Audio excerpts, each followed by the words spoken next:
Hello मेरे प्यारे दोस्तों, आप सब कैसे हैं। आई होप आप सब मस्त होंगे, स्वस्थ होंगे, सुरक्षित होंगे। एंड आज हम बात करने वाले हैं महाकुंभ मेले पर निबंध कैसे लिखें। अगर आप लोग 10वीं या 12वीं के छात्र हैं तो आपका 24 फरवरी को भाई साहब हिंदी का पेपर, क्या भाई साहब हिंदी का पेपर है। और हिंदी के पेपर में भाई साहब महाकुंभ मेले पर निबंध आएगा भाई साहब। 99% चांस है कि आएगा ही आएगा। ठीक है दोस्तों, आप लोग इसको तैयार कर लीजिए। अगर आता है तो आपका 9 नंबर पक्का हो जाएगा। क्या हो भाई साहब, पक्का हो जाएगा आपका 9 नंबर का आता है भाई साहब निबंध। तो आप लोग कुंभ मेले पर निबंध तैयार कर लीजिए। अगर अभी तक आपने नहीं किया तो आप एक वीडियो पूरा देख के कुंभ मेले पर निबंध आप तैयार कर लेंगे। ठीक है दोस्तों, चलिए वीडियो को हम शुरू करते हैं। यहाँ पे देखिए आपको निबंध कैसे लिखना है। निबंध लिखने के बाद से पहले आपको देखिए क्या करना है, जो भी आपका प्रश्न उत्तर नंबर रहेगा आपको डालिएगा। फिर ना आपको क्या करना है, कुंभ मेले पर निबंध ऐसे लिख देना है। ठीक है, रूपरेखा देखिए आपको डालना है। रूपरेखा में आपको प्रस्तावना डालना है। प्रस्तावना में आपको देखिए पौराणिक कथा डालना है। ठीक है, पौराणिक कथा के बाद आपको आयोजन डालना है। फिर भाई साहब आपको यहाँ पे देखिए हेडिंग टू हेडिंग लिखना है। ठीक है भाई साहब, यहाँ देखिए 4th नंबर की हेडिंग महत्व है। ठीक है, और यहाँ पे देखिए 5वें नंबर की हेडिंग भाई साहब विशेषताएं हैं। 6ठे नंबर की हेडिंग भाई साहब महाकुंभ मेले की चुनौतियां और समाधान। और 7वां हेडिंग रहेगा भाई साहब निष्कर्ष। अगर आप लोग इतना लिखते हो, ये जो पूरी हेडिंग है रूपरेखा, इतना आप लिख के आते हो तो आपको भाई साहब 9 नंबर का आता है निबंध। ठीक है, 9 नंबर में से आपको 8 नंबर पक्का हो जाएंगे। ठीक है भाई साहब, 8 नंबर आपका पक्का मिलेगा आपको। बस लिखने का सही तौर और तरीका आपको पता रहना चाहिए। ठीक है, ये पूरा निबंध मैं आपको आपके लिए लिख लेकर आया हूँ, तो आप लोग पूरी तसल्ली से आप निबंध तैयार कर लीजिए। ठीक है भाई साहब, यहाँ देखिए आपको पहले क्या करना है भाई साहब, पहले आपको डालना है प्रस्तावना। ठीक है भाई साहब, प्रस्तावना में आपको कुंभ मेले के बारे में आपको डिटेल में लिख देना है। ठीक है, यहाँ पे देखिए मैं लिख के लाया हूँ, आपको पूरी तसल्ली से आप देखिए आपके लिए ही है। ठीक है, आप लोग इसे तैयार कर लीजिए और आप लोग हिंदी के पेपर में आप लोग इसको लिख के आ जाइए। ठीक है भाई साहब, यहाँ देख लीजिए प्रस्तावना में आपको क्या क्या लिखना है। देखिए यहाँ पे देखिए मैंने साफ साफ लिखा है भाई साहब, महाकुंभ मेला एक अद्भुत धार्मिक आयोजन है। ठीक है, जो भारत की सांस्कृतिक धरोहर का प्रतीक है।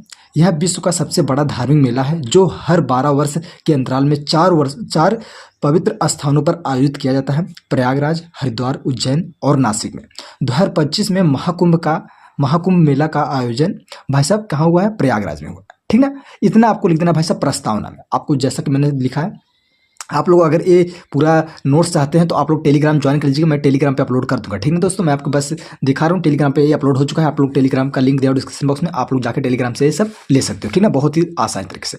अब आपको देखिए दूसरा हेडिंग डालना भाई साहब पौराणिक कथा। ठीक है भाई साहब, पौराणिक कथा में आपको क्या क्या लिखना है, यहाँ मैंने साफ साफ लिख दिया है, आप लोग देख लीजिए बहुत ही तसल्ली से। ठीक है, पौराणिक कथा आपको हेडिंग डालना है। ठीक है, और यहाँ पे देखने लिखना है महाकुंभ की पौराणिक कथा समुद्र मंथन से जुड़ी है। ठीक है दोस्तों, देवताओं और असुरों के बीच अमृत कलश ठीक है के लिए हुए।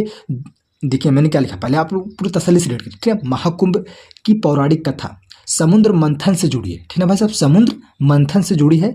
देवताओं और असुरों के बीच अमृत कलश, ठीक है, अमृत कलश के लिए हुए दौरान अमृत की कुछ बूंदें इन 4 स्थानों पे गिरी थी। अब आपसे पूछेगा कि अगर कोई पूछ दे आपसे कि ये बताइए कि जो महाकुंभ मेला क्यों लगता है। ठीक है ना, क्योंकि यहाँ पे देखिए देवताओं के बीच भाई साहब अमृत कलश चल रहा था, उसी के दौरान भाई साहब ये 4 स्थानों पे क्या हुआ था, अमृत की कुछ बूंदें गिर गई थी। कहाँ कहाँ गिर गई थी भाई साहब, यहाँ पे देखिए प्रयागराज, हरिद्वार, उज्जैन, नासिक में। ठीक ना, तभी ये क्या महाकुंभ मेला का आयोजन होता है। ठीक ना, आपको इतना समझ में आ गया। आपको पौराणिक कथा में बस इतना ही लिखना है। ठीक ना, अब पौराणिक कथा लिखने के बाद भाई साहब आपको चलना है आगे। ठीक ना, यहाँ पे देखिए आगे क्या लिखना है भाई साहब, मैंने लिखा गया है आयोजन। ठीक ना, अब यहाँ पे देखिए आयोजन में आपको क्या क्या लिखना है, आप लोग पूरी तसल्ली से देख लीजिए। भाई साहब आपके लिए ही लिख के लाया हूँ, आप लोग पूरी तसल्ली से इसको देख लीजिए। अब देखिए आयोजन में आपको क्या लिखना है, यह मेला ज्योतिषी की गणनाओं के आधार पर आयोजित किया जाता है। जब चंद्रमा, सूर्य और बृहस्पति की स्थिति विशेष रूप से अनुकूल होती है तब कुंभ मेले का आयोजन किया जाता है। आप लोग देख लीजिए यार, अब आपको कितना बताऊं। ठीक ना, आप लोग इसको क्या करिए स्क्रीनशॉट ले सकते हैं, वरना आप टेलीग्राम पे जाके देख सकते हैं। ठीक ना, ये आपको आयोजन में इतना लिखना है। ठीक ना भाई साहब, जो कि मैंने आपको पढ़ के डिटेल में समझा दिया। ठीक ना, चलिए यहाँ पे मैंने कहाँ पर था, महाकुंभ का आयोजन विशाल स्तर पर होता है। ठीक है दोस्तों, महाकुंभ का जो आयोजन है विशाल स्तर पर होता है, जैसा कि आप लोग अभी देख पाए हो। ठीक ना, और इसमें स्नान के लिए विशेष घाट बनाए जाते हैं। वहाँ पर साधु अपने शिविर लगाते हैं और प्रवचन देते हैं। जो साधु लोग होते हैं अपना शिविर लगाते हैं, अपना प्रवचन देते हैं। इसके अलावा अर्धकुंभ मेला, ठीक है भाई साहब, देखिए जो ये महाकुंभ है और अर्धकुंभ मेला हर 6 वर्षों में आयोजित होता है। कुंभ का आयोजन हर 12 वर्षों में किया जाता है, जबकि महाकुंभ का ठीक है भाई साहब, जबकि महाकुंभ का आयोजन हर 114 वर्ष में किया जाता है। आपको ये आयोजन में लिख देना है। अभी तक मैंने आपको कितनी हेडिंग बताया, प्रस्तावना, पौराणिक कथा, आयोजन, 3 हेडिंग मैंने आपको बताया। अब हम बढ़ते हैं भाई साहब अपने अगले हेडिंग की तरफ, ठीक ना। अभी आपको ये अगर आप लोग स्क्रीनशॉट लेना चाहते हैं तो स्क्रीनशॉट ले सकते हैं, ठीक है ना। अगर आप लोग टेलीग्राम पे जा सकते हैं तो टेलीग्राम पे आप जाके ये नोट्स को डाउनलोड कर लीजिएगा, ठीक है। टेलीग्राम पे ये अपलोड हो चुका है। अब हम बढ़ते हैं भाई साहब अपने अगले जो हमारा अगला हेडिंग है भाई साहब, हमारा अगला हेडिंग है भाई साहब महत्व, ठीक ना। महत्व में हमें क्या क्या लिखना है आप लोग पूरी तसल्ली से देख लीजिए। महत्व मैंने आपको बहुत ही सरल भाषा में लिख दिया भाई साहब। महत्व में आपको क्या क्या लिखना है यहाँ पे देख लीजिए।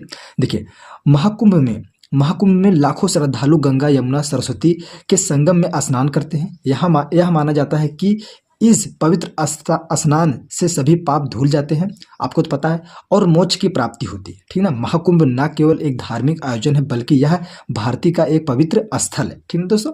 आपको ये समझ में आ गया। अब आपको विशेषताएं लिखना है, ठीक ना। आपको ये महत्व लिख दिया, अब आपको लिखना है विशेषताएं। विशेषताएं में आपको क्या क्या लिखना है आप देख लीजिए। विशेषताएं में आप लोग लिखना है महाकुंभ मेला हिंदुओं का एक अत्यंत महत्वपूर्ण और विशाल धार्मिक आयोजन है। इसकी कुछ प्रमुख विशेषताएं इस प्रकार है, ठीक ना। अब आपको देखिए इसकी विशेषताएं लिखना है, ठीक ना। मैं यहाँ पे 3 हेडिंग बताऊंगा आपको, ठीक ना। 3 हेडिंग में आपको विशेषता लिख देना है। यहाँ पे देखिए क्या लिखना है भाई साहब। पहली हेडिंग में आपको यहाँ पे देखिए त्रिवेणी संगम की पवित्रता। यह मेला गंगा यमुना और सरस्वती नदियों के संगम पर आयोजित होता है, जिसमें त्रिवेणी संगम कहा जाता है।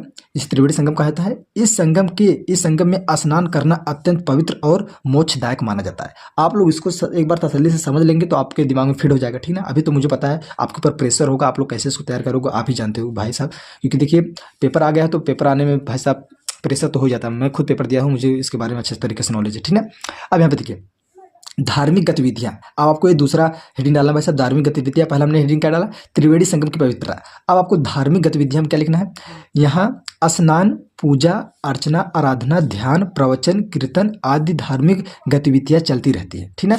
विभिन्न संप्रदायों के साधु संत अपने शिविर लगाते हैं और धार्मिक मार्गदर्शन देते हैं, ठीक ना भाई साहब। आपको ये लिख देना है धार्मिक गतिविधियां में। आपको इसको एक दो बार लिखोगे आप लोग, एक दो बार इसको पढ़ोगे तो आपके दिमाग में फिट हो जाएगा। बहुत कोई रॉकेट साइंस नहीं है, ठीक ना। अब यहाँ पे देखिए आध्यात्मिक उत्कर्ष में आपको क्या लिखना है भाई साहब। यहाँ देखिए आध्यात्मिक उत्कर्ष में लिखना है भाई साहब, महाकुंभ मेला आध्यात्मिक उत्कर्ष का एक महत्वपूर्ण अवसर होता है। यहाँ आकर लोग अपनी आत्मा को शुद्ध करते हैं और मोक्ष की प्राप्ति के मार्ग पर अग्रसर होते हैं, ठीक ना। आपको ये लिखना है। अब आपको छठवीं हेडिंग डालना भाई साहब, ठीक ना। अभी तक हमने 3 हेडिंग देख लिया, ठीक है। जो इसकी विशेषताएं में हमने 3 हेडिंग देखा, जो त्रिवेणी संगम की पवित्रता हो गई, धार्मिक गतिविधियां हो गई, आध्यात्मिक उत्कर्ष हो गया, ठीक है भाई साहब। अब आपको छठवीं हेडिंग डालना है। छठवीं हेडिंग में आपको क्या क्या लिखना है आप देख लीजिए। हम लोग छठवीं हेडिंग डालते हैं भाई साहब। डालने के बाद भाई साहब देखिए क्या करते हैं, महाकुंभ मेले की चुनौतियां और समाधान।